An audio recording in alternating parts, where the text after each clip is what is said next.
Twitch, so it'd be a bit different than what most folks do on YouTube. We can have a little more leniency here and get some synthwave going. I would very much appreciate a link. Oh yeah. I'll figure out how to Yeah. mute that so I don't get echoes and such. Reverb. Look in a podcast chat. I'll put it right there for you. All right. Oh, there we go. Let me click on that. I don't use Twitch ever. I'm like, I really am a 30-year-old boomer. I don't know how to do anything. I'm right there with you. I like to watch Twitch streamers when they re-upload to YouTube. Oh, you're one of those, are you? Yeah. Dude, no, I'm really is actually me. one of those that pays for YouTube Premium. Wow. Part of the All right, ship, part of the look. crew. Look, man. It legit pays the creators way more than ads do. Oh, does it? And it lets me turn off my phone screen and still have the video playing. Oh, okay. Which is very important when you have an hour and a half commute through traffic. Well, that's why I did the audiobooks, because it's just noise for folks who are working. I can't do audiobooks. I'm afraid it's just going to go through one ear and out the other, and I'm just going to... I might as well just, like, watch paint dry. Hey, man, I put a lot of Some work in my audiobooks are audiobooks. better than others. Well, No, that's a me thing. That's like, I remember listened to the... It's a famous one, the audio reading of The Hobbit. oh, yeah. Ooh. Yeah, That'd be good. that's like that's what I like grew up with from like 20 years ago. But even back then, I was like, wow, he has this is a really pleasant voice. He's a really good speaker. And then I just didn't listen to anything he said. well, not podcast, fuck me. Audiobooks live and die by the reader. Like, I've had some great books where I could not do the audiobook because it was just, the reader's cadence was awful. like the Bueller. It was like that, but like for an entire book. And I was like, you need to stop. It's no, you really need to. There are so many people who are just bad at speaking. I say this as someone who was trained. I was trained as an actor. I also don't have any money, so you can see the correlation there. It all checks out. Yeah, but it does bother me. There's people who You cut out, bud. talk like they and they talk like they got like a mouthful of shit. So basically, chat, this is going to be the last stream until next Monday because I have to go out in the woods and be a caveman for a bit because if not, I'm going to kill the fucking local populace. But I'm going in the woods too. Oh yeah, where at? Up on the All Sable for a bit. Yeah, I'm going to Stover for Nugget Fest. So. But horse reviews, the horse is doing fine. She got those flaps of flesh cut off. She's got antibiotics. She's got iodine wash. She'll be just fine. No glue factory for Valley. No one worry. But we're going to sit here and chit chat until we get about 12 viewers. And we can start going into who the fuck you guys are and what your daddy does and all that fun shit. Let's see here. There we Fun, go. that's great. Yeah. So I'm sharing that link to a couple groups I'm in. Oh, it's fine. So more or less, we're gonna talk about like the processes and the hardship of writing in today's current climate. Yeah. Because it's a shithole, man. It is a shithole trying to write a book nowadays, and maybe I'll get published. Yeah. Well, it's really easy to write a book. Yeah. It's You keep cutting out, man. once I'm sneezing. Oh, you're sneezing? You can't, so I am so excited to take off tomorrow morning and go just drive there because it's a bunch of soldiers, geeks, weebs, and military grunts out in the woods, camping, shooting. Hopefully not fucking, God forbid. But it's just a fun time to be out there and just, fucking uncharge and rewind and all that stuff. And then I got to grab Mariah at the airport on the way there because she's coming down for Nugget Fest, so that's be interesting.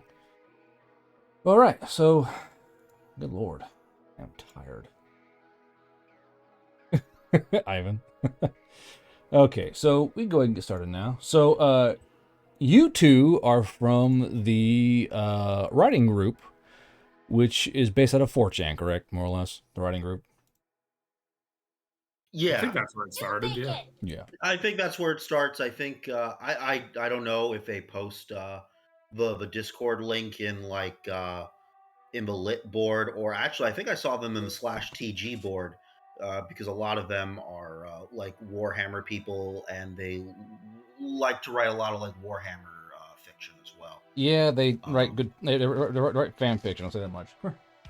Mm-hmm. And usually it was usually /lit, and then also the TG Right Boys and the /K Right Boys. And I believe I found the Discord via K, if I remember correctly. I did not know that K was a writing thing. Well, there are. So it's called W/WFG, the Right Friend General, because you can't say the F word on fucking Twitch. But yeah, so they write like military stories, Waffengeist stories. They kind of carry on and just kind of write that kind of stuff. But they're all like short story writers.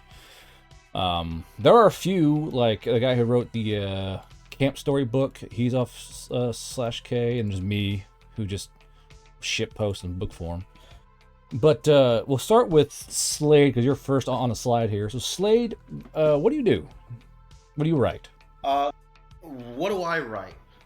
Right now, I have written a single book. It's a dystopian science fiction novel titled "Did You Read the News?" with a question mark at the end. You can. That's self-published on Amazon. You can type that and title in on Amazon, and you'll find it real easy. It's got like 6 reviews on Amazon, 8 reviews on Goodreads. So we're really racking them in. And I think the total amount of sales has been, I could look it up, but I want to say it's like somewhere around 140 books sold. Yeah, like even just breaking fucking 30 books is a fucking milestone. I heard something along the grapevines. There was some article published that like, if you're in like a traditional publishing house, most books won't even sell a dozen copies, and then the publishing houses make their money basically off of guys like Stephen King. Yeah, so saying we've read the exact same article. I was gonna bring up later. I don't know if that's actually true or not. I don't know what the numbers specifically are. It is an allegedly kind of thing. Allegedly. Because I'm thinking if a dumb schmuck like me can get over 100 sales, and I find it hard to believe that if you're with a publishing house who has, at least a couple grand worth of marketing money, you could make something work. Yeah, you would think. But what I believe happens to get that result is that's including like historical reprints of like backlog. So like Stephen King has 150 books out. If Simon & Schuster there reprints, all 150, look, a lot of them, like the famous ones, are going to sell, but he probably has 50 to 70 novels that, even though they're Stephen King books, no one picks them up. Yeah, no one gives a shit. Yeah. But hold on. Before we get too far into that, JK, what do you do? What do you write? I'm also a self-published author.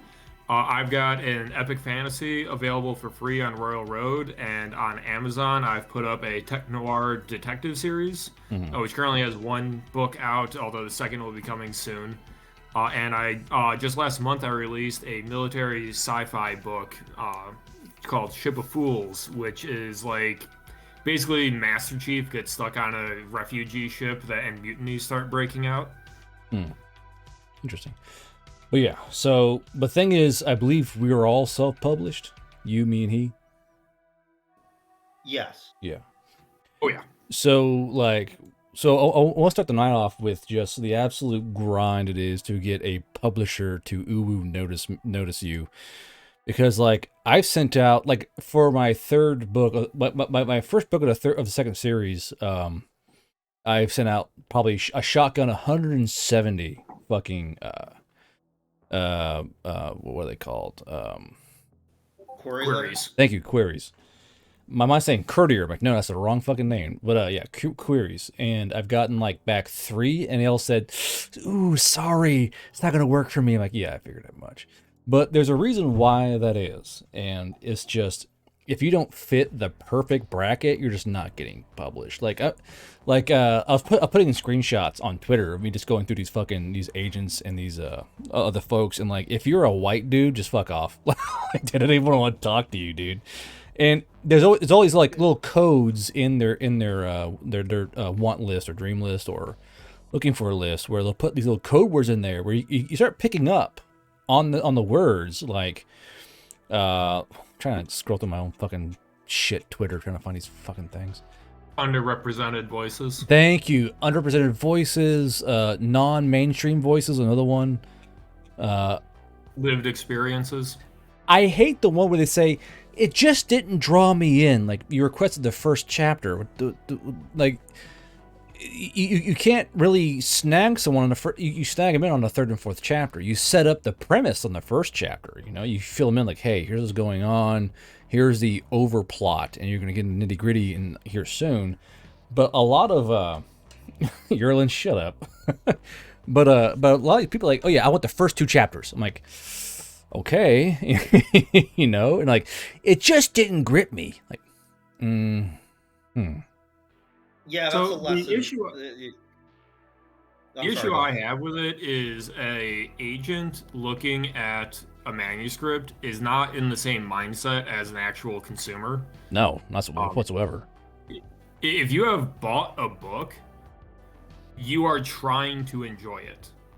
And that's just completely different from shotgunning through a slush pile, trying to find, the best first sentence, because a reader will never remember your first sentence. But if you have a bad first chapter, they will never read the next chapter and they will forget you. So it's not entirely unreasonable. And Slade, you're gonna say something? Yeah, well, I most of the agents live in New York City. They all do. New York City, Boston, Chicago. You occasionally get some on the West Coast. I lived in New York City for 5 years. I was going to school around these people. I know exactly how it works. The problem is, and before I say anything further, people need to realize an agent's job is not to represent an author. An agent's job is to gatekeep for the publishing companies. That is their job. Yes, Bookgate.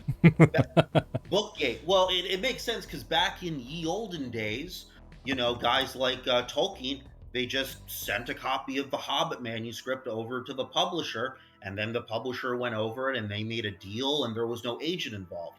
Then the Xerox copy machine was invented. And publishers started getting flooded with shit that they just had they couldn't deal with any of it. So over time, the industry adopted the agent. The agent's job primarily is to gatekeep what is good and what is bad. And that in of itself isn't a bad thing. They're not really stopping what's good and bad. They're stopping. That's the thing. Yeah. Yeah. That's what the job is supposed to be there for. Now, and you could argue that system worked for 50 to 60 years. More like 30 years, if anything. Yeah, but over time, it clearly doesn't work anymore, and that's because there is a very specific demographic of people who are agents, who are the editors at the book houses, who make all the big decisions at the publishing companies, and it's middle-aged white women. Have you considered the Kaczynski technique? That dominates. So Slap Salad That's says the entire publishing in it. Yeah, so Slap Salad says, have you guys considered the Kaczynski technique? No, we have not. Oh. I'm not there Well, yet. I haven't completed enough technical exercises.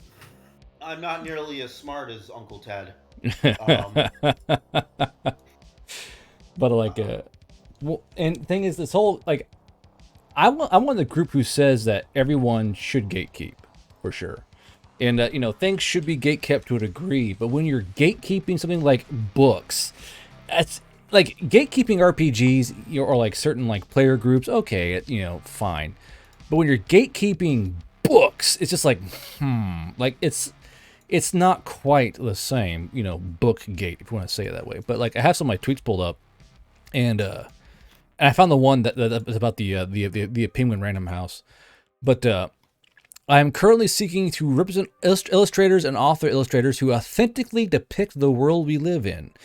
I'm looking for illustrators and stories by illustrators who are from marginalized communities with lived experiences whose existence informs and guides their work. So that's one of those code words, you know, like who authentically depict the world we live in. Like, I'm a fantasy author. I don't depict the world we live in. Like, but they'll put in their thing, like in their query forms, like, you know, I'm looking for marginalized illustrators or authors. And like, well, at first it's word salad. Like, what the fuck does that even mean? Like, technically, I'm marginalized, being a fucking pagan in America, but it's not like, you know, I'm being like chased to the streets, I guess. Like, what does marginalized mean for an author? Like, if you're writing like an autobiography, perhaps, or nonfiction, I could see where it come into play. But you're writing a book about elves, you know, fucking orcs. No one really cares who the writer is, you know. Whoa. You from Japan? Maybe. Okay. So, all right, Ivan, I got you. just to try and white pill, I have a suspicion that a lot of the issues with agents and the industry can be laid at the feet of Twitter. Twitter, yeah. Because I think if you actually like track down all the agents, or if you reverse engineer it based on who's representing the authors who are selling well, there's probably a big amount of them that don't need to advertise themselves because they have full client lists, and you'll never find them unless you track them down at a convention. Now that said, they're still from New York. They're still going to be saturated with the ideology. From what I've been told, that's the only actual way to get an agent is to have an in-person meeting.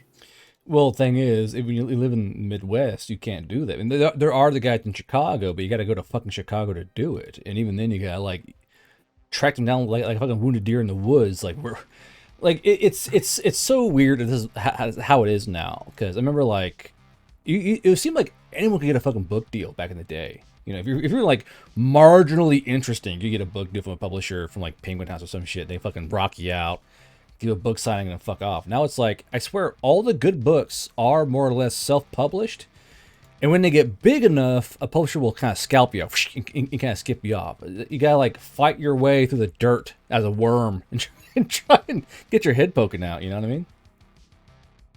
I mean, there's if you want to go the traditional route, it's going to be very difficult, but there are ways to do it. Chick Tingle Grind set, I guess. Yeah, I guess. I mean, the agent thing is unfortunate. I mean, I queried like 150 plus agents, and the big issue with them is there is a serious lack of professionalism in getting back to you. Oh, I mean, my God, the wait times are insane. Just send me a fucking email. I think writers in general, this is going to start happening with the Zoomer crew when they start wanting to write and publish stuff, because they're not going to tolerate, waiting, 8 months. They just won't. They just won't even bother going to those people who wait whose wait times are that big. But I remember getting rejection letters like 6 or 7 months after I published my book. Oh yeah, I love when you get like, because sometimes your emails will get passed around to the vanity presses. Like, oh hey, like I got catfished so hard by a fucking vanity press because I didn't realize it was a vanity press until they sent me their contract. I believe they're like, oh yeah, we love the character in the book and we'll do all that. Like, oh fucking finally, we've done it, Reddit. That kind of bullshit. And they send the contract. I'd be paying them $10,000 and they'd be getting only 50% royalties. I'm like, what the fuck is this? I already do this. That's a vanity press. For those in the audience who don't know, the way a legitimate book deal or anything in the industry works is the people you're with only make money when you make money. Oh yeah. So if your agent is asking you for like $500 or $10,000, really, they asked you for $10,000, bro. Like, it was like hidden. Like you okay, choose your payment form. Like, payment form? You're gonna be paying me. So I scroll down and it's like a checkbox. You could pay him like at a minimum of $8,000 or a maximum of $15,000. $10,000 was like the medium ground. Yeah, no. Vanity presses are there for naive people who don't know what they're doing, or old people who have an ego and want to just brag that they got their book published. Yeah, and then to the layman who's not paying attention, yes, they're like, "Oh, they're so smart. They have a book deal." those guys prey upon old people who are like, I want to publish my autobiography. Like, okay, Granny, well, sure thing, 10 grand. Oh, thank you, you're so nice. Yeah, that's how that works. In terms of the agent stuff, that's gone. Stop it. Don't try to go the agent route anymore. The agent will come to you at this point. That's just how it is. Yeah, like you try and shine out. You got to be that shiny corn kernel from the giant heaping pile of shit. Like, oh, a corn kernel, nice. So kind of pluck them out. But I got one here that made me laugh real quick. So this is one of the things I saw where it was another like little query form. It says they want fiction, science fiction, and fantasy, and a nonfiction, prison and police abolition, and criminal legal system reform. It's like, okay, you know, because you already know they're gonna tell you no. Like you kind of just read the writing on the wall. But like, you know, I do recommend anyone who writes a book play that game just one time. Seriously, you wrote a book. You had it beta read, you edited it to the best of your abilities. Maybe you even paid a copy editor, which is what I did. I had to pay a copy editor quite a bit of money because I can't catch all my typos and such. Mhm. And then play that game. It will be a failure. The 99% chance it'll be a failure, but it is a great learning experience because no matter the route you want to go, you will have to at least understand how this game is played. You're going to make your own template of your own query letter template. You're going to send stuff out to these people. And once you send about 75 letters, you stop treating them so sanctimoniously. They're not such a big deal to you. The really funny ones are copy paste. Yeah, copy paste. Make sure the name is different. You know, you don't want to be sending, Dear Emily, to 75 people. That's not good. Maybe add in like a little personal thing if you want to. I love it. There were some agents who are like, I can't like paraphrase exactly what they're asking for, but they basically wanted you to email them as if they were special. Yeah. Oh my God. So I got a question for you guys. Do what? Back in the day, part of the query letter was your previous publishing accolades. Because back in the day, literary magazines were a thing that people were actually subscribed to. Do you know anybody at all who reads lit magazines that aren't like, and Amp from Lit? Back in the old days of 95, you mean? I don't. No, today. Does anyone today? I don't know anyone. I say this as someone who I'm actually sending things over to lit magazines to get published. Are you? And I've actually had some poetry published in an online zine before, so I do have some minor publishing qualifications. The thing is, I don't know anyone. I don't know anyone who knows anyone. But the thing is that there are 375 million people in the United States. Across the pond on the continent of Europe, there's probably around 250 million people. You get a percentage of a percent. Yeah. I have no idea. I guess the point is you can get a percentage of a percentage of a percentage of that population number to subscribe to lit magazines, and they're in business for the next decade. It's like I get so tired of having to know people. Like the people who you gotta know, you don't want to fucking know in the first place. They're all fucking weird. Like you gotta try and court these people and fucking. But you gotta try and court these people and like suckle their toes. Like, oh my God, you're so great. Can I have a book deal, please? Like, it's just so distasteful. It's like. Groveling, it just kind of ruins the whole aspect of writing a book where, okay, my book's written, now I just gotta suckle this guy's toes, he might give me a book deal, I'll be J.K. Rowling one day. Yeah, that's kind of how it is with the agent. Paradigm, the entire industry of publishing no longer meets the objectives that it originally met. Agents are not filtering for quality. Lit magazines are not building authors.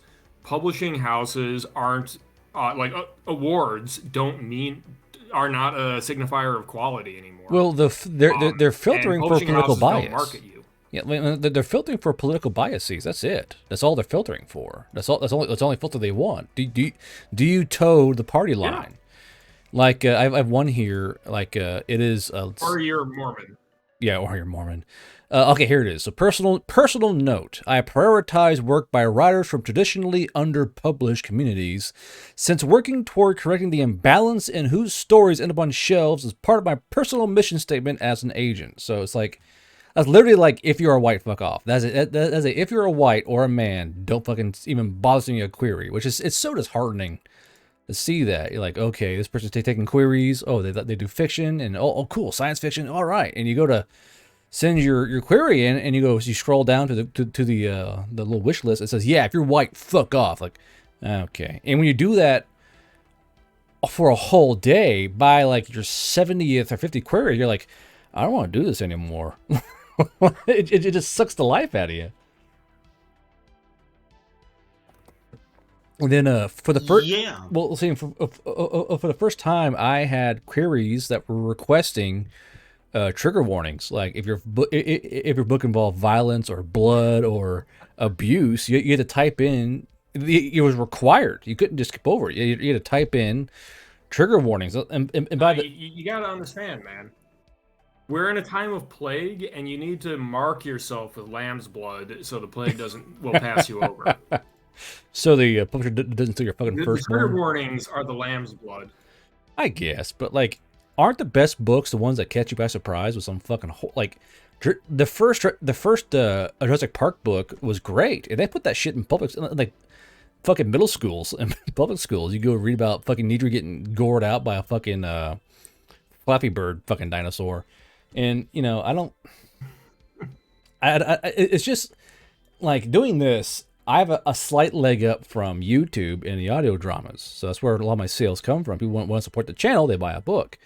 But like some poor kid is like, I want to write a book and I want to get my story out there. And they got to jump through all these fucking hoops, be the right color, the right sexuality, the right race, the right gender. It's like, it's so unfair.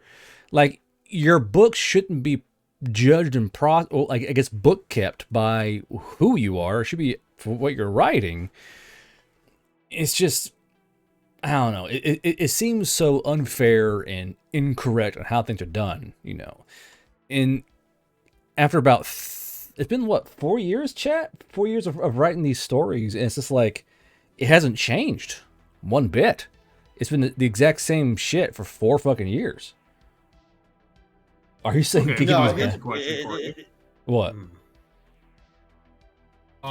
The way I look at it is, why do you care? We were literally just discussing the fact that 50% of traditionally published books sell less than a dozen copies. Well, yes, but I'm a guy. That is how black-pilled I am. I don't care about the traditional industry anymore. Yeah, I get that, but I'm a guy who bases his entire life on merit. So, like, things are being looked at by the merit of what they are. They're being looked at for unmeritorious reasons. Like, I don't, you guys haven't been on the podcast back, but a big podcast episode a long time ago about merit, and the thing got dinged by YouTube pretty fucking hard. But I'm a big guy about merit. I know it's a lost cause, but like in my own personal morals is that things should be judged on their merit, how good they are, how good the writing is, how good the characters are. Those are the things that should be judged on, not by the color of your skin as a writer, or who you fuck as a writer, or what your genitals are as a writer. That shouldn't matter when you're judging a book. It just shouldn't be that way. And Slade, are you going to say something? Was I going to say something? Well, the issue, I think something that's really nefarious and not talked about is, yes, you look at the descriptions and you see, yeah, we want people of underrepresentation, marginalized, BIPOC, whatever. What they fail to say is, we only want those people if they align with our political values. Oh yeah, for sure. Like in chat. So, like Ironclaster brought up, sorry, not Ironclaster, personality brought up a fucking Ripperverse. So Ripperverse is a black comic book artist and writer who had to go on, was it Kickstarter, and do his own shit because he couldn't get his shit fucking published. So he had to literally fucking do it himself, and it's kind of, it's just is what it is, man, and it shouldn't be that way. Like, even then, like you said, Slade, you know, like with Rippa, it's all these certain things plus that additional thing. You must be on our side. You must be within the Blue Dirt tribe. You know what I mean? Like, it's. Yeah, I would argue that if you are someone from a minority status group and you hold opinions that maybe don't align with people from the publishing industry, or honestly, not even publishing, whatever creative industry you want to join in. Yeah, no joke. I'd argue if you are fucked with even more than if you were just, potatoes and corn white guy. Because if I go to the publisher and say, "Hi, I'm potatoes and corn white guy. I'm gonna write a book about, I don't know, something that gets them upset." They're gonna go, "Oh, well, of course he's gonna write that book that gets me upset. He's the white guy. he's the enemy. It's part of the narrative. He is the other." If I'm what's that guy's name? Rippa? So a Ripperverse, yeah. Ripperverse. I'm Ripperverse. He's a black dude? He's a black dude who's writing a comic about a black superhero character, and he gets called the worst fucking names on Twitter I've ever Uncle fucking Tom, seen. Oh yeah, all that shit. Yeah. So hi, I'm Ripperverse. I'm a creative person. I have a lot of backing, and I hold opinions that don't align with you, but I am of the correct color, minority, sexual orientation, whatever. But I don't like your political opinions. Bam!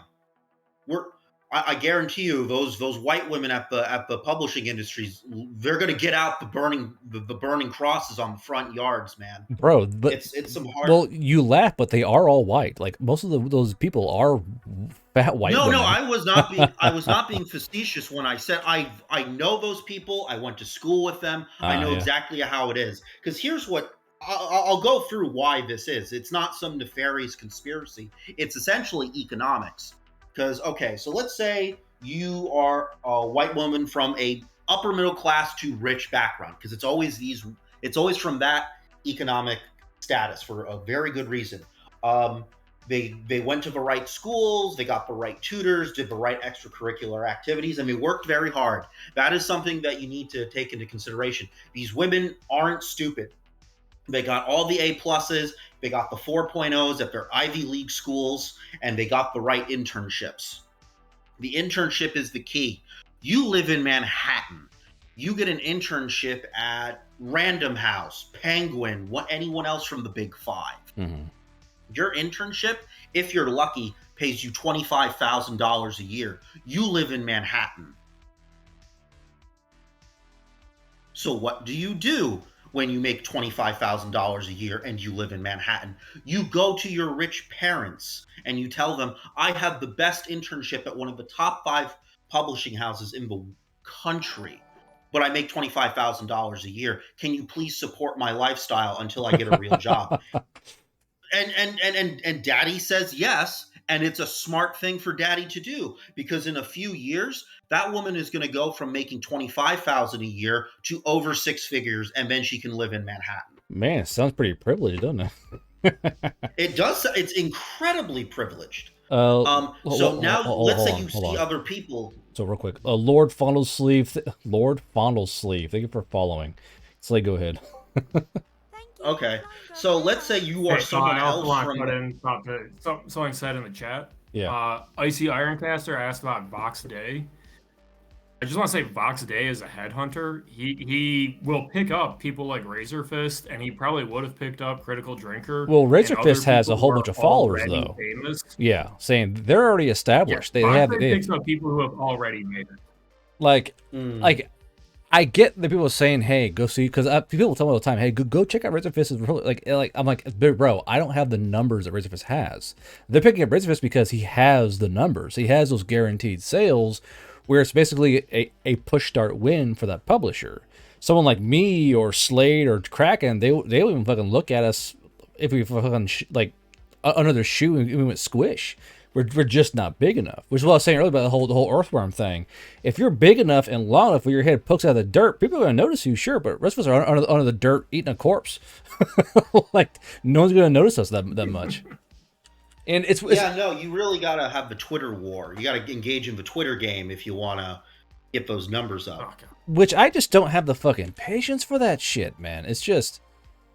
It's not fun. Eddie Elon just got it. You know, Bots are gonna get purged, man. We're going into a glory age. You know, that is true. Have you guys noticed, like, writing, like, you've seen the subtle switch as people got tired of all the bullshit? You know what I mean? It's like, actually happening a lot faster than you think. Explain. There is an article, not an article, there's an interview on the website Hobart Pulp.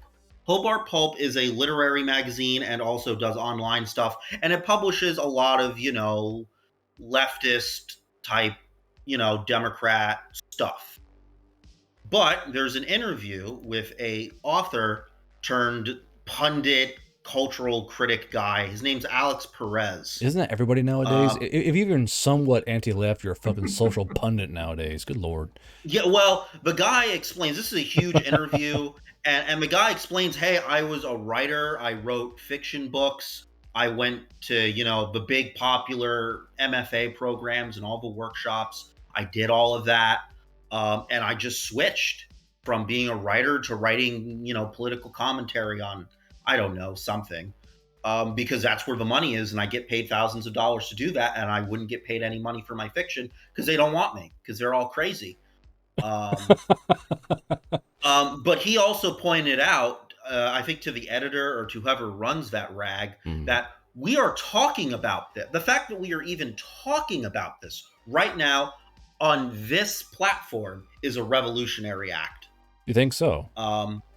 Yeah, I think so. I don't know if that means like in 2 years everything's going to be hunky-dory again. Well, I mean, I think this decade is just going to be bad. You know why, right? Because people are terrified of getting the big cancel. But there's guys like me like, okay, fine. Cancel me. I like to see, you know what? Go on there and cancel me. Take me down. Talk to the guys who are my boss. Oh wait, that's me. And guys are getting kind of tired of the fear of like, oh man, I'm going to get canceled. The tumble rats are going to get their fingers on me, and eventually you kind of go, you know what? Fuck it. Have at it. Try it out. Come and get me. I am right here. Have at it. And eventually you just get tired of being afraid of these people who, honestly, are never going to buy your shit. People fell for that trap of like, you got to appease these guys so you'll get more sales, or they'll buy they're never going to buy your shit. And it's just this weird fallacy people got trapped into, and they're finally kind of breaking loose of it. Like Razor Fist and all the big ones. It's weird how someone explained to me, hey, you're punk right now, right? I'm like, what the fuck are you talking about? You're anti-establishment. You are now the punk movement. And I was like, fuck. Because if you think about it, the punk movement now is now pro-corporate, and the anti-corporates, like all the YouTubers, are now considered the punk movement. It's in a full fucking 180. And I hate that is true, because basically you two are also punk. You're basically underground publishers now. It's kind of the way, like the underground or comic book thing where they've made comics and put them in head shops, because you couldn't get with Marvel or whoever else because you're doing edgy comics. It's the same thing now, where since you're a non-established publisher and you're still making stuff and actually selling it, and it's not playing to the current culture, you're technically now the punk movement, but like less, well, maybe less chains and barbs. I don't know how you two dress, but you know what I mean. Well, yeah, I'm not totally reformed. Yeah. But like I had a guy. Culture is currently flipped on its head right now. Oh, I'm it is. muted, aren't I? No, you're fine. We hear you. Okay. No, you're fine. But like I had the normies are the people watching Marvel films, and the rebels are the ones reading like Nietzsche and history. There's something deeply wrong with society, bro. It's fucking backwards. And like I had a guy sit me and he goes, "No," I said, "Bro, you're out of your fucking mind." He goes, "No. listen to me. And is that the game store playing lead? He goes, let me explain it to you how you are the punk movement. And this guy, for like a quarter of an hour, just fucking grilled the shit. He goes, you don't understand. Because he brought up how like Den of the Drake and Neckbeardia are technically a punk movement. They're not following with the usual, gatekeepers bag, grr. They're considered an anti-establishment punk movement. How punk bands now and all these other the people who were once what was a big thing where the Wall Street, they had a big thing at Wall Street a long time ago, the big riot or protest there. Occupy Democrat. Yeah. Thank you. Occupy Wall Street. So those guys were punk then. They were demonstrating, going rah rah. Now they're all corpos, and he landed out, and now, more or less, if you are not following or are anti the established lines of culture, you're not the punk movement. And that was such a weird fucking revelation to me. Like T-shirt Historian, for instance, is now part of the punk movement. Iron Cash is part of the punk movement. You guys are. I am. Just because of the fact that we are not lockstep with CBS and CNN and all that bullshit. So I hate to race to the obvious comparison because it's Uh-oh. really overused at this point. Uh-oh. But it's literally part of the 1984 playbook. He said the words. Someone from the punk movement has the ambition and the capacity to change things. Just absorb them. Yeah. Well, it's what they did, isn't it? When you think about it, they literally they offered them money because people are going to people, and they literally absorbed the punk dude or the punk groups into the giant corporate jello mass. And I think YouTube's partially to blame for that, because these guys who are just these little bitty shells were all, hey, kid, we'll be rich, we'll be famous, cool. Just toe these lines and we'll all get along. And the same thing, because I remember when G4 TV was fucking technically almost, it was, in my eyes, it was like MTV for gamers. You know what I mean? There's all this edgy shit on there and funny jokes, and you could really tell when they kind of sold out. You know what I mean? Yeah. Well, that's just something that just happens. That's just the nature of corporatism. If you're criticizing corporatism, it'll just buy it and repackage it so that, you can complain about, shitty companies doing shitty things, but also you're paying them. Yeah, so that fighter guy said Rage for the Machine. That's one of the, that band is just sad now, man. Sad. They're Rage Against the Machine, they were punk, they're Anthony Corpo, and now they're just sucking on the nipples of a big old fat pig, man. And then, how Iron says, the internet lets create a million cultures, and we're all kind of focused in on MTV and G4 TV, but that shouldn't have caused this shit to happen, But I think what was good is how it kind of did open up the whole self-publishing gig. Because I used Dart Frog. Did y'all use the KDP system or what? I use the KDP system. Ingram Spark, yeah. Because I used Ingram Spark because their book builder worked well. Yeah, I am absolute fucking dumb shit, and I can't do formatting, so I paid Dart Frog, and even then, Dart Frog highly affordable. And so basically, when the audio drama finishes, I will set up a pre-order for books, and the pre-order more or less funds the book. And it just, it's kind of nice because you don't need 10 grand or, a fucking 20 grand to get your book done. You need $2 grand and some sales, and you're more or less, you're most golden pony boy. You can go on Amazon and get your reviews going. I need to figure out marketing better. I'm kind of a fucking dipshit when it comes to marketing and ads. Marketing is very, yeah, it's hard. I had a guy, he goes, all right. He said, I was playing to you for free. I'm like, okay, cool. He started talking, and I just started hearing fucking wah, wah, wah, wah, wah. I was like, what the fuck are you talking about? I just couldn't follow it, man. I was like, I am too stupid for this shit. I've just been I'm just hoping that some people in this stream check me out. Do what? I'm hoping some people in this stream right now check me out. Oh yeah. Algorithms really are the real marketing. It's just no one knows how they work. Well, there are no rules to them. It's kind of like it's kind of like someone hand waved a magic wand. All right, it's working now.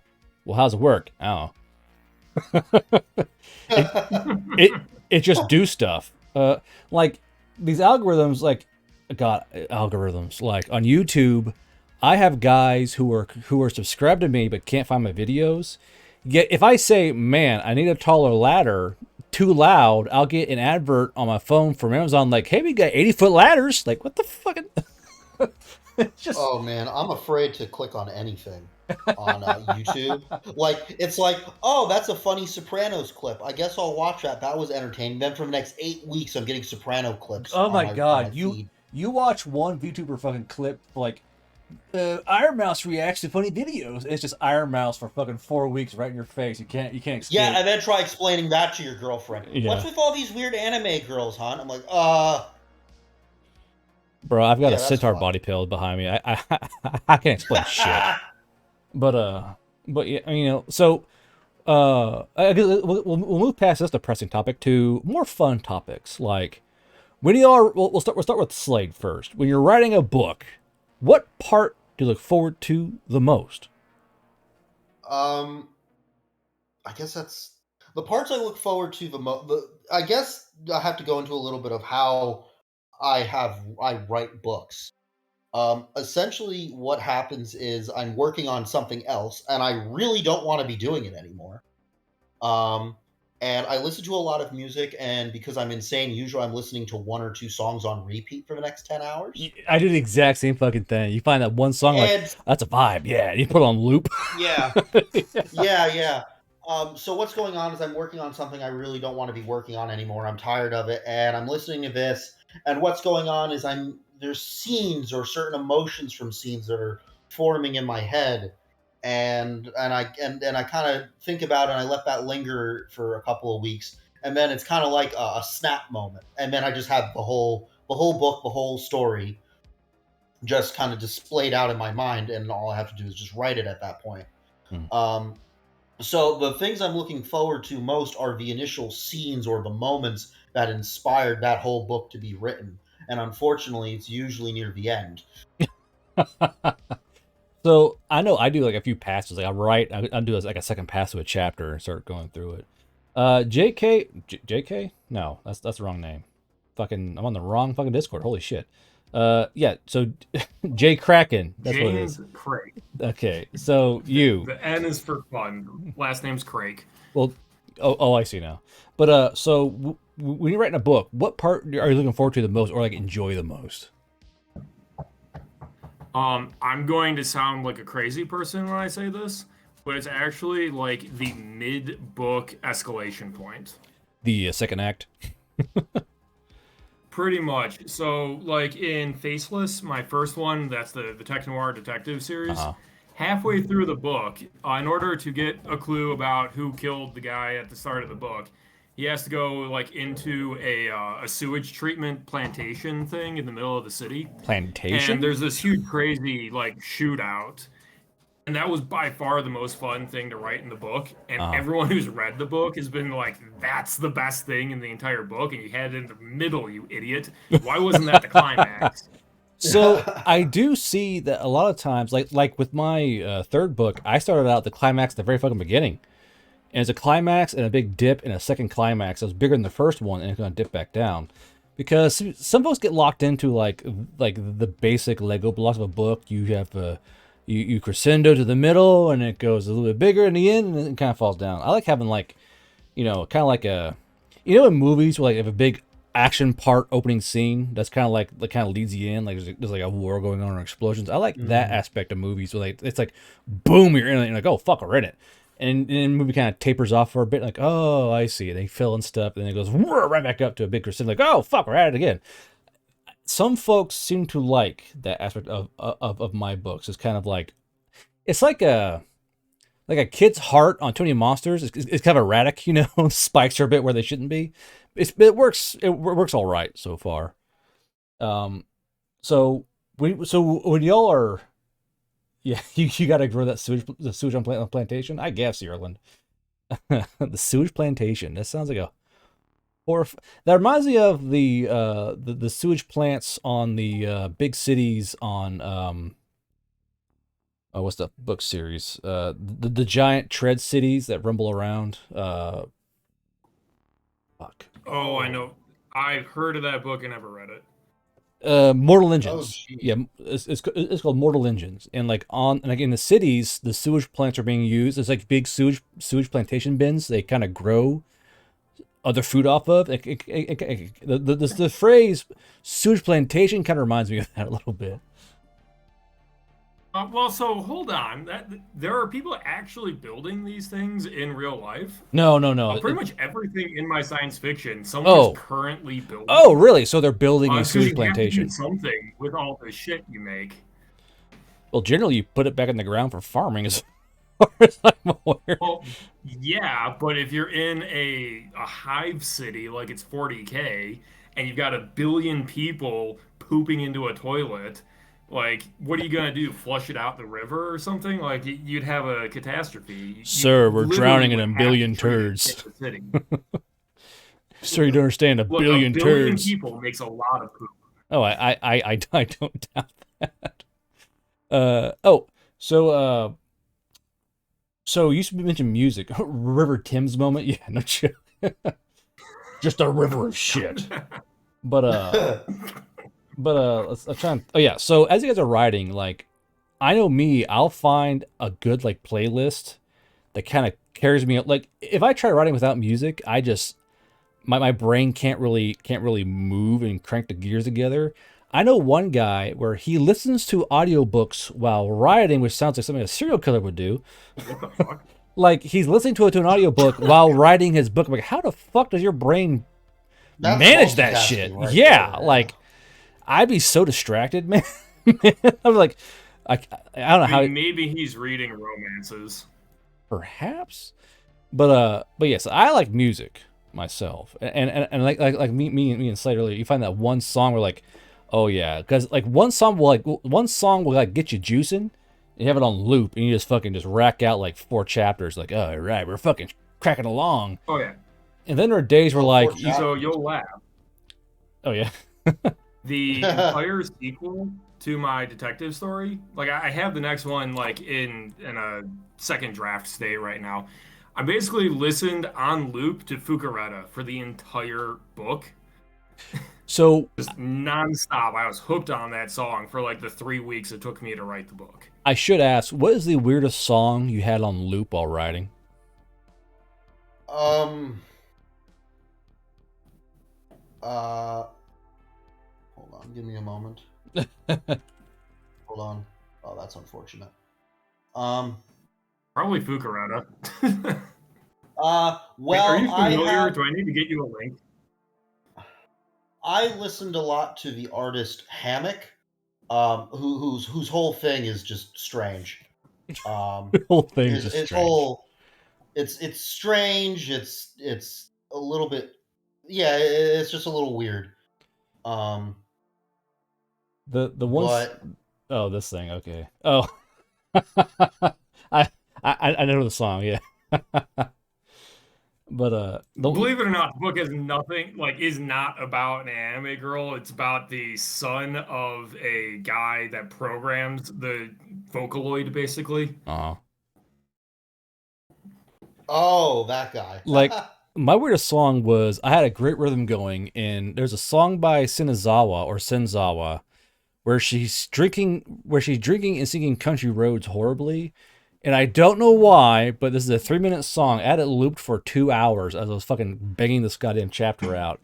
And like, I don't know why, because it's like the worst video ever. And she burps the entire time while she's singing this shit. And then like, I don't know. And then at the same time, I thought, okay, I'm done. I'll call it a halt here. And I went on to YouTube, the front page, to try and, de-stress. And I saw that that Gargura had gone as well. Like, oh, we'll see what it is. I was at the Garguras, also called Country Woads. And I had that, and as I listened to it, I realized, fuck, it hit the juice right, and I put that on loop for an hour and banged out another chapter. So for almost 3-4 hours of listening to Country Roads being sung poorly by two fucking anime girls, and it got me through like like an entire day's worth of writing. My God, it's just I was like, why is this fitting? I don't understand.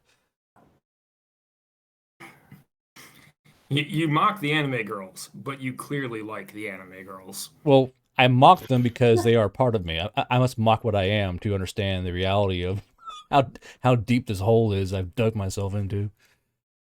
So, man, just would you call being a writer? Do you call yourselves writers or no? Like, how do you explain your people? Yeah. Like, how do you explain yourself to people?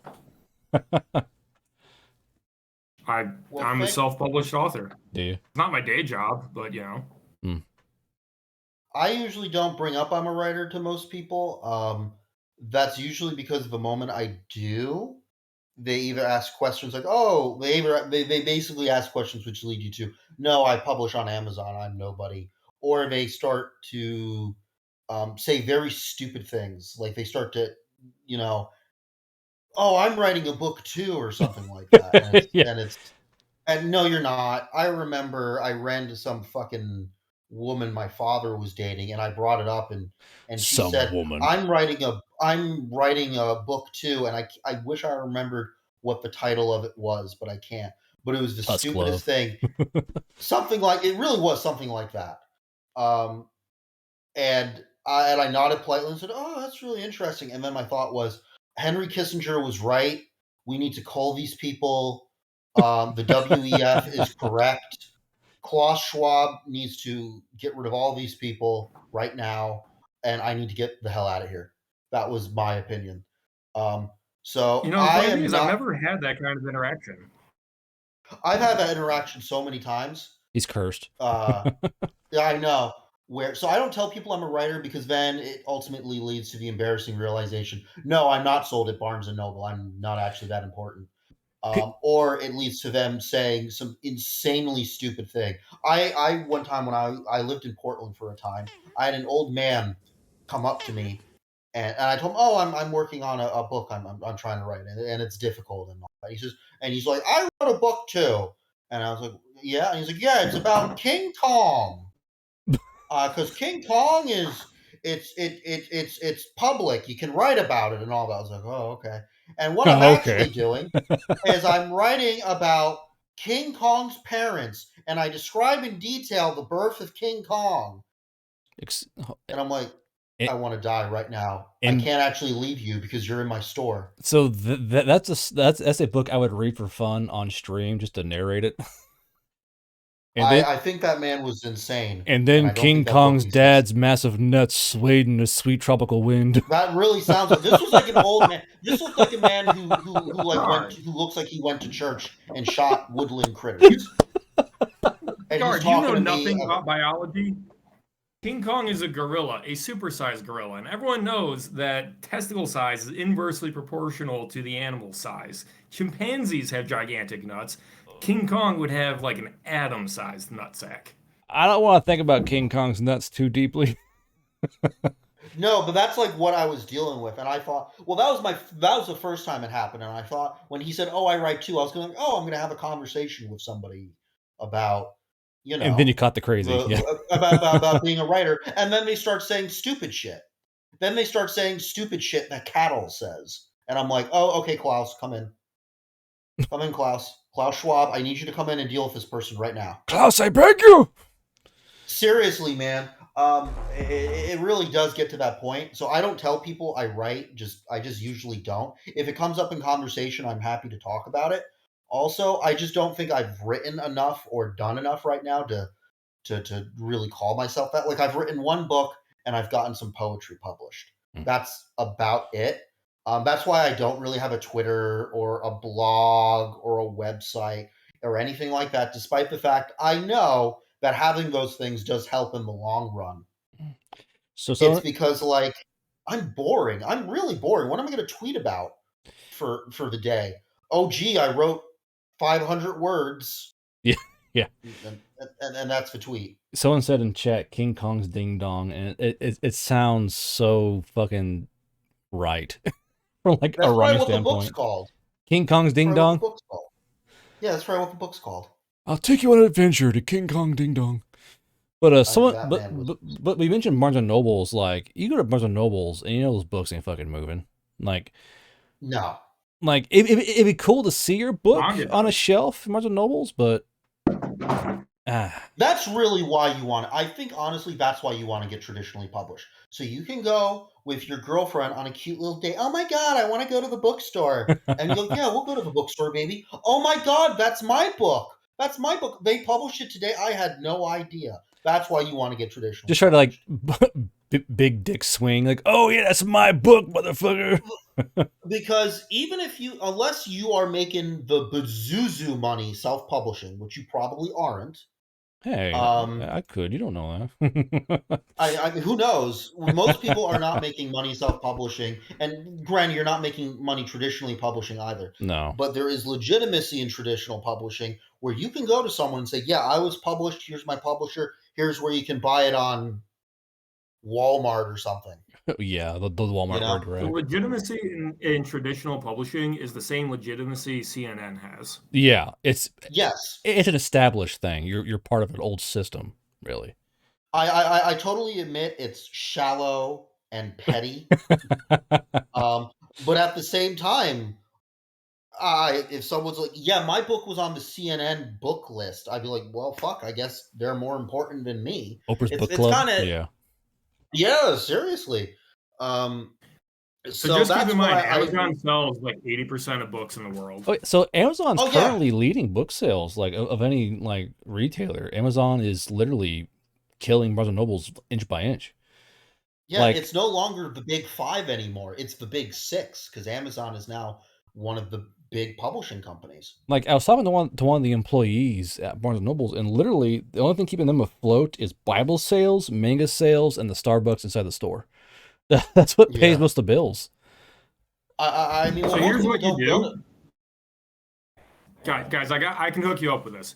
What you do is you go to the used bookstores in your town and you just give them copies of your book. They're Man, not going to sell them. I've but thought they'll be about on it, the man. shelf I've when thought you about go it. with the girl. I've thought about it so hard. Like, yeah, I have these books I want to sell you. $1? Fuck it, sure. And just have them on the shelf. Honestly, in terms of marketing, buying a couple of your books and sending them over to your address and then dropping them off at libraries and used bookstores, it works. Yeah. Because I know some of the fans had bought books and given them to some libraries, which is actually kind of cool. It's, I've gotten to the point where I've kind of given up on being published, but I'm leaning more on to like just like the readers themselves. Like, it's one of those things. Like, I've learned to stop worrying and I've stopped worrying and learning to love the bomb more or less, because the fans. Right now, any self-publisher, the fans carry it, really. And it's why I think, at least for me, I guess, I don't know how others... I would assume there are other audiobook guys on YouTube who are writing their own shit, but like building an audience at a completely different spectrum of like the writing stage, because usually you have a book and then you have an audiobook afterwards. It's kind of in reverse for me and a few others, where we're writing these audio dramas and then the book comes after. Because it kind of builds the readers up and all that kind of fun stuff. But like, I had to find out a way to just afford to get published, or like afford to publish. And thankfully, I had Nick Beardia kind of give me a layup on getting that done. But it's you gotta have like the fucking base. It seems like if you're not part of like the CNN establishment, the corpos, you got to have like a base you can leverage off of. It seems like. Yeah, I'm Yes. literally going to start video game streaming next year, Mhm. just because it's easier to build an audience Oh, for sure. playing like Nintendo 64 games than it is to sell a book.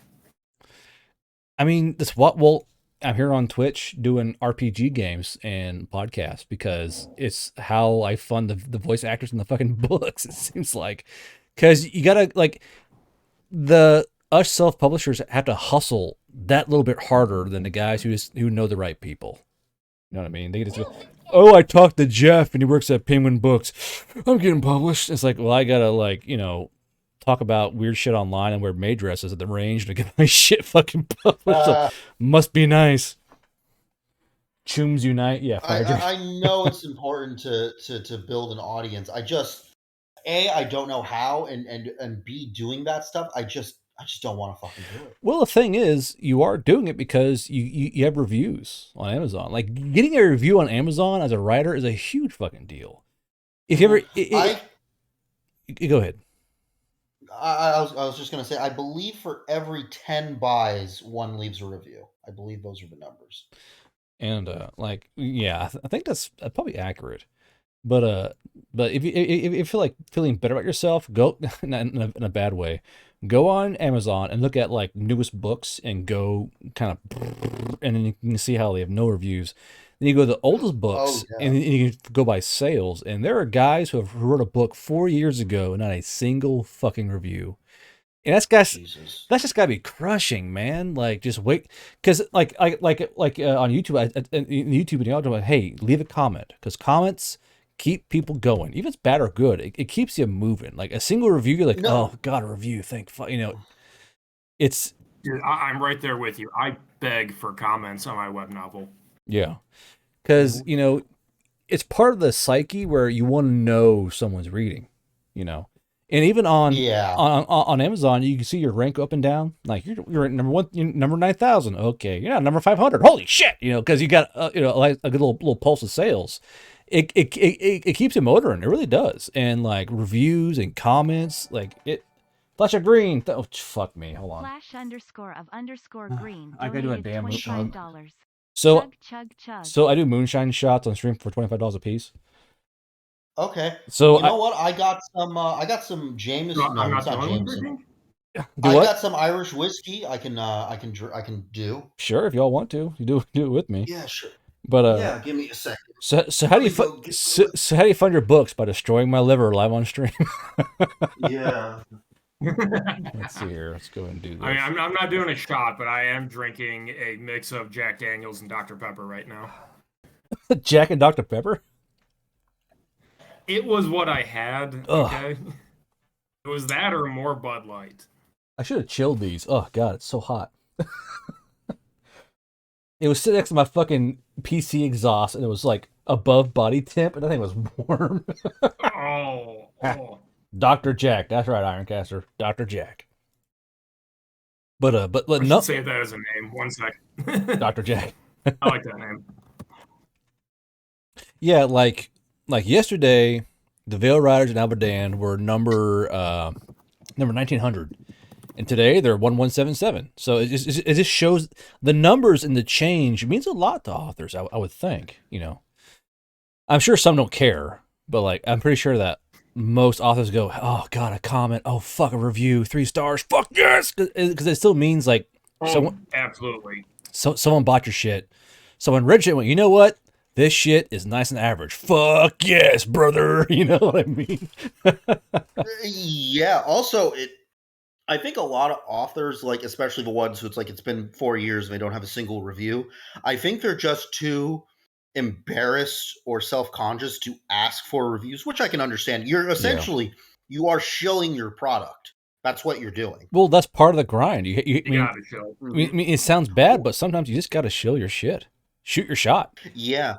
I mean, literally, I think it was a day or the day before yesterday, I'm in 2 Goodreads groups that I never look at or participate in, but I think like the owner of it or the creator of it or whatever, like randomly friend requested me, and he just leaves a lot of reviews on books. And so I just messaged him, hey, I have a book. I've seen your reviews on my feed all the time.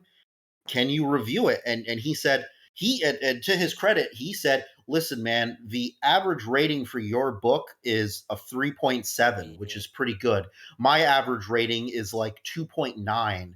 If there's a good chance I'm going to read and review and rate your book, and it's going to lower your average. And I said, I don't care. Just read my thing, man. Yeah.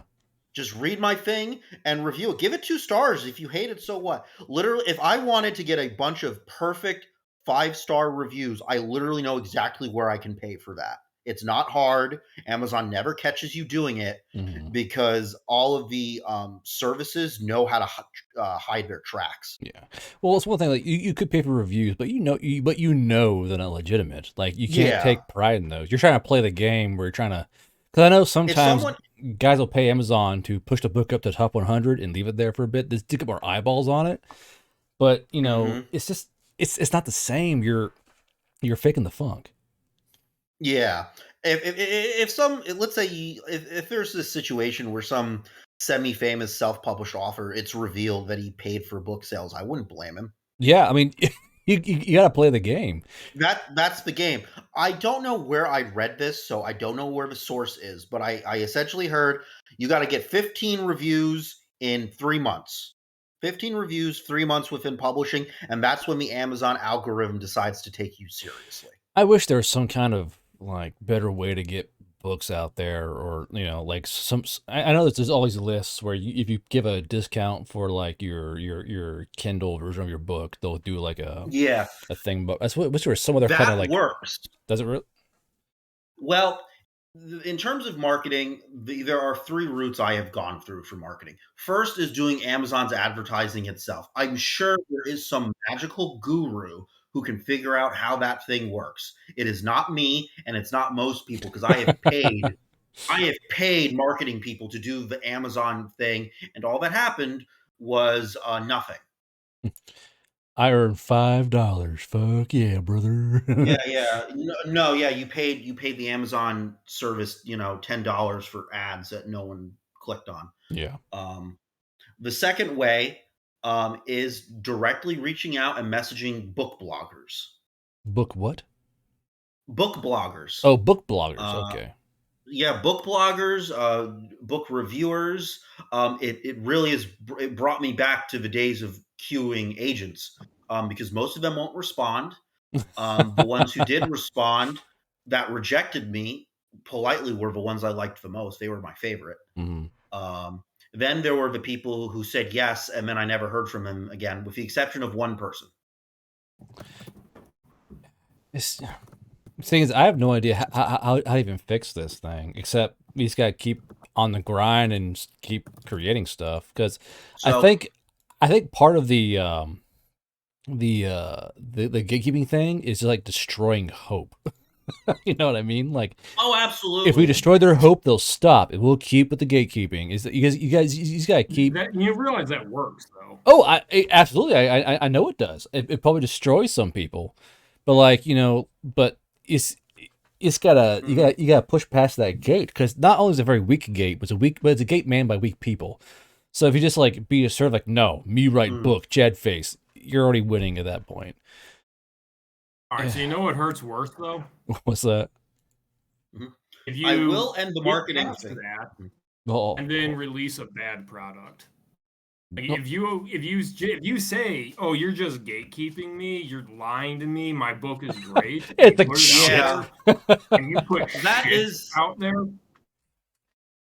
That is really something to keep in mind. It's so nice to talk about gatekeeping and. You cut out. In the industry, but there's a very good reason self-publishing has a bad reputation, and it's because there's no gatekeeping and there's just a pile of shit. I've told my friends, man, everyone rejected my book because I'm such a genius and they don't understand me, or I just suck. They don't understand my genius, bro. You don't get it. But you say that. You say that, but at the same time, you go to Barnes and Nobles and you pick these books up, and they're all fucking dog shit. Like, how this? Like, have you guys ever gone to a store and like, you know what? This is okay. Barnes and Noble's eyeglass thing. Let's pick it up and have a few quick read. You realize this book is dog shit. You're just like, how are you here? How did you get published? Like, there are times where like, you know what? I'm gonna go see what my competition is, because like I have to go like do like basically recon. Like, what is my competition right now? So I'll go to like the sci-fi section and I'll pluck a book, like the book of the month, book of the week. Like, all right, I'll read this. And I'll sit in a chair and I'll kind of thumb through it. I'm like, and like, you sit there and you go, how the fuck did this get published? Because it's like Overcooked roast dry. there's no juice, there's no Yeah. nothing, and it's like it's so milquetoast and politically correct, and like Well, gotta remember, 12 books is what they sell, oh, so oh no one right, else right, is right, buying those right. books Remind me. either. Yeah. So you remind me that I found that thing. Did I already lose it?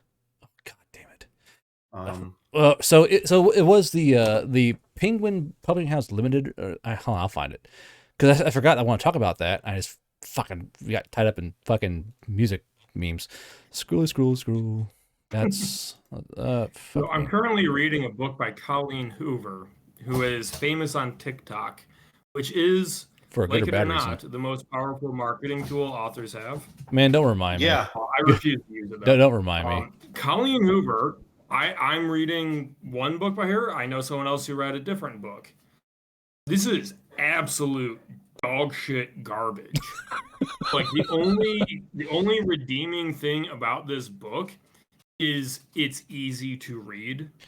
Like you can turn the pages easily. That is literally the only good thing you can say about the book. And she's making bank right now. That's weird. And honestly, I can't find the rhyme or reason. Oh, here it is.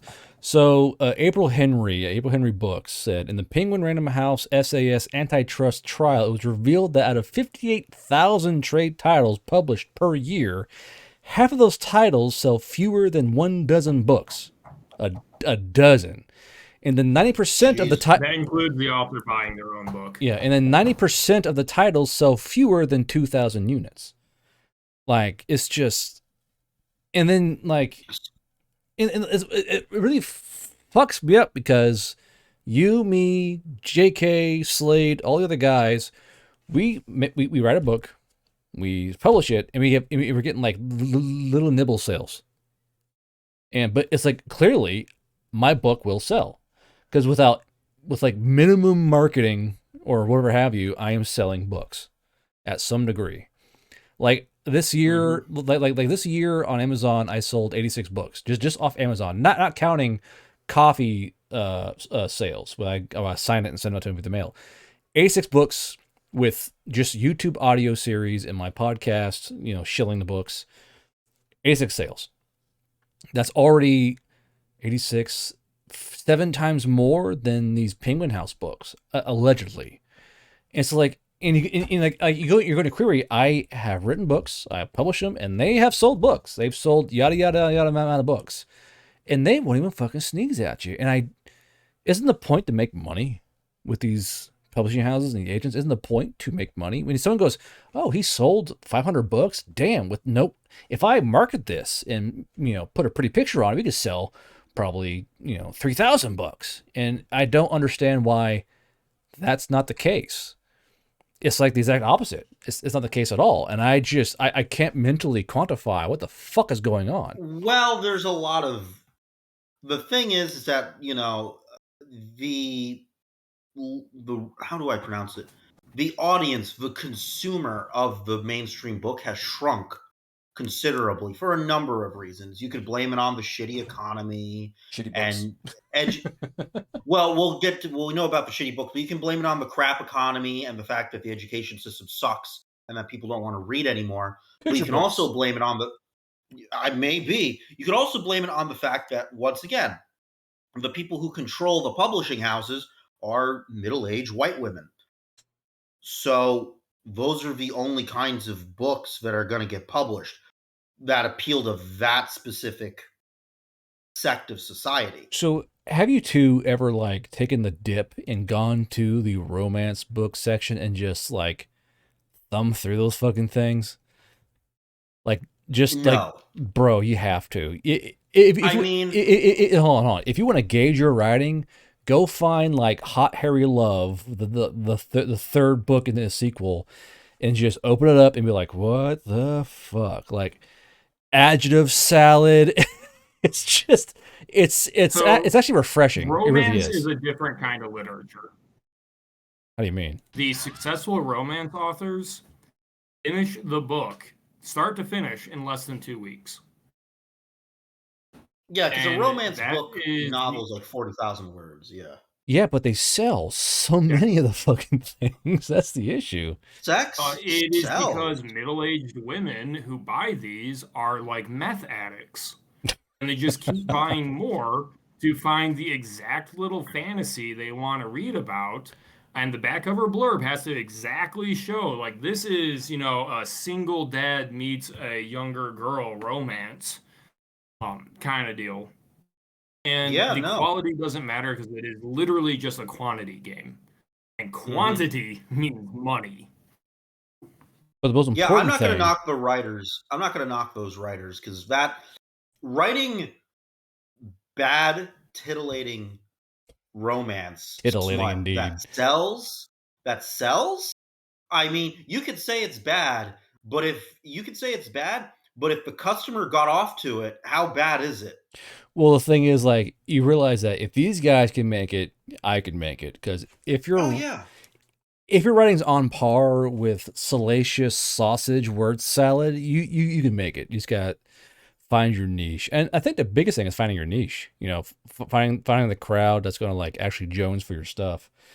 Because some guys go way too wide or way too narrow, and they're like trying to find like the Wonder Bread enthusiast in their lives. It's like there's not a lot of a broad appeal for this book. It's about that guy just buying Wonder Bread and putting it on shelves. I don't understand. But like, general science fiction tends to hit a lot of cards correctly, I would say. Like what do y'all think is like the most easiest genre to kind of write and sell for, you think? Lit RPG. probably romance. Without a doubt, it's lit RPG. Really? Hold on. As What'd you say? the Royal Road idiot RPG, in this okay. conversation, the absolute easiest thing you can do is isekai'd into a fantasy world with a video game level up mechanic where the main character is a self-insert and they are the most powerful motherfucker ever to grace the land with their presence, and they just beat everyone up and all the girls fall in love with them. Chat, if you fucking say that's me, I swear to There God. is zero quality standards. Don't you do it, As long chat. as you can have something that hooks people at the start, they will read your garbage. Well, that's why currently manga is throttling the fuck out of American comics, but that's kind of a whole other fucking discussion. Well, I think that's just American comics is a war to lose. I think it's not because manga's so good. I think it's because Marvel and DC is so bad. Well, that's what I'm saying. Like, Marvel went for Superman sucking pole now without any actual reason why, and they have, manga who's like, yeah, this is a manga about a restaurant with cute elf girls who cook for, people. It's like, oh yeah, I'm on, because that sounds much more entertaining. It's the thing people forget. This is a form of entertainment. For the most part. Also, I'm sorry. Go on. Oh no, you go ahead. It's fine. You're a guest. Well, I was gonna say that Marvel. I know I'm gonna get kind of flack for this. Marvel and DC is not the comic world. Not anymore. Not anymore. I've heard that French comics are a big deal and they're really good. Independent comics. I'm not a comic guy. I'm not a comic guy. I hate superhero comics. I really hate them. But I like comics as a medium. When I was 14, I really liked V for Vendetta. Underground comics, yeah. The Dave Sims, the Cerebus comics. Holy shit! If you want to look at independent comics, that dude was the independent comic writer. Dave Sims with his Cerebus series. No one even knows who Dave Sims is anymore because he's also a crazy person. No, he was a crazy person. He decided it was a good idea in his comic book series to immediately preface the latest issue of his comic with rants about how much he hated feminism. I hate the Antichrist. Literally, it was that, and I don't want to knock the guy's politics or anything, but even on the other side of the political spectrum, hi, I'm here to read my favorite comic book, and this dude's literally going to do a 3-page essay about the horrors of feminism. The horrors of women.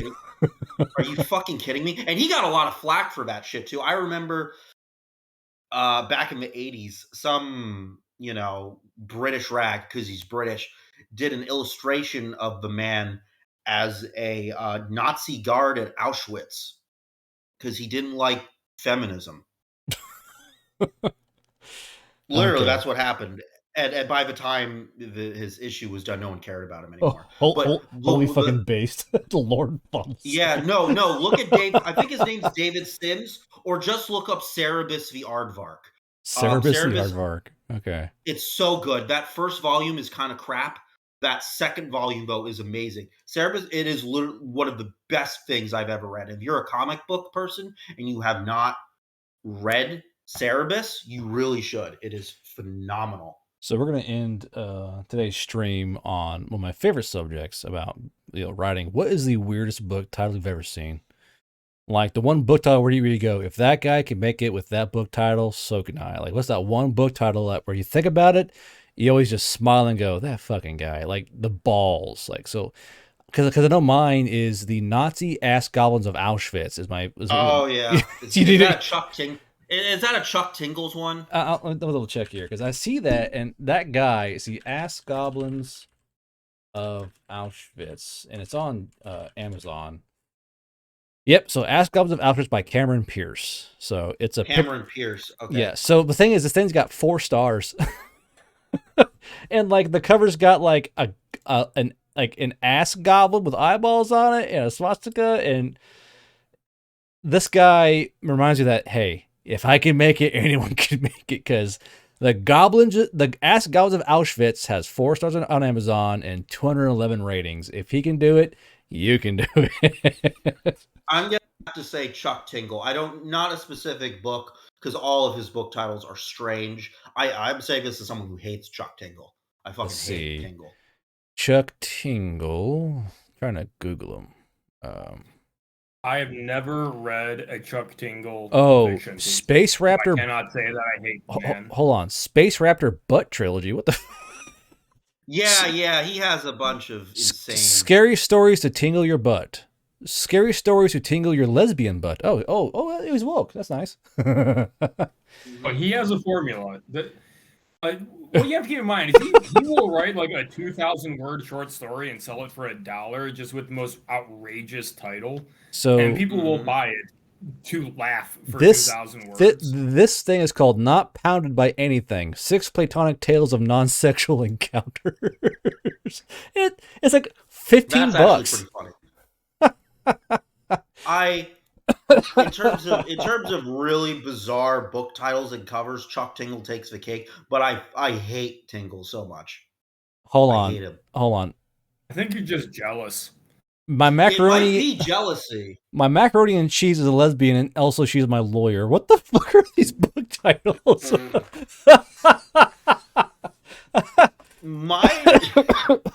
Hold on. Tingle found his audience. Hold on. Chuck Tingle, Not Pounded by Self-Doubt, because I can do anything I set my mind to. That's a great book title. Slammed in the butthole by the concept of linear time. What the fuck is this? I think you're gonna have to buy one of these books and read it for your. Oh audience. My god, these are my gender fluid butt is pounded by this handsome pterodactyl space accountant. What the fuck is this? You know what? I think you win because this is just my pool. Yeah, it just. Hold on. My pool gets me wet in a completely platonic way, and now we are close as friends by Chuck Tingle.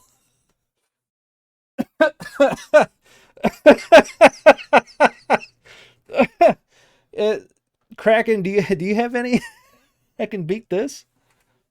No, Slade took the obvious answer of Tingle. My god. Trans Buckaroo Tales. Bigfoot pirates haunt my balls. What the? Oh, Jesus Christ, hold on. Pounded in the butt by my handsome sentient library card who seems otherworldly, but in reality is a natural part of the priceless resource our library system provides. That's the title. Good old Tingle. Can I just give an honorable mention to Interspecies Reviewers? Of course, yes. As a completely cultured and excellent anime. So, actually, so we'll end on this. J.K. Kraken, what was your favorite episode of Interface Reviewers?